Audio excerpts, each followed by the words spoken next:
வாங்க இன்றைக்கி டேஸ்ட்டாக பொட்டுக்கடலை உருண்டை எப்படி செய்யுதுன்னு பார்க்கலாம். அதுக்கு ஒரு கப் பொட்டுக்கடலை, அரை கப் சர்க்கரை, முந்திரி, ஏலக்காய். முந்திரி இருந்தால் போட்டுக்கலாம், இல்லைன்னா விட்டுறலாம். 1/4 கப் நெய் எடுத்துருக்கோம். இப்போ வந்து ஒரு கப் பொட்டுக்கடலை, அரை கப் சர்க்கரை, ஏலக்காவை வந்து அரைச்சிட்டு வந்துடலாம். குழந்தைங்க வந்து லீவில் வீட்டில் இருக்காங்க, ஸ்நாக்ஸ் செஞ்சு கொடுத்து பாருங்கள், விரும்பி சாப்பிடுவாங்க. ரொம்ப டேஸ்ட்டாகவும் இருக்கும், ஈஸியாகவும் இருக்கும் செய்கிறதுக்கு. இப்போ அரைச்சிட்டு வந்தாச்சு. இதை வந்து சலித்து எடுத்துக்கலாம். குருணை வரும், அதனால் சலித்து எடுத்துக்கலாம். அப்புறம் வந்து நெய்யை வந்து சூடு பண்ணிக்கலாம்.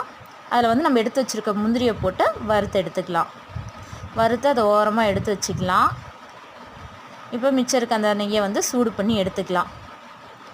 மாவில் கொஞ்சம் கொஞ்சமாக ஊற்றி கிளறிக்கலாம். கை போட்டுக்கிற சூடு வரும்போது நல்லா இறுக்கி உருண்டை பிடிச்சிக்கோங்க. முந்திரி ஒவ்வொரு உருண்டைக்கும் ஒரு முந்திரி வச்சு கூட இறுக்கி பிடிச்சிக்கோங்க. நல்லா இறுக்கி பிடிக்கும்போது உருண்டை ரெடி ஆயிரும். ஈஸியாக டேஸ்ட்டாக பொட்டுக்கடலை உருண்டை செஞ்சாச்சு. நீங்களும் செஞ்சு பாருங்கள்.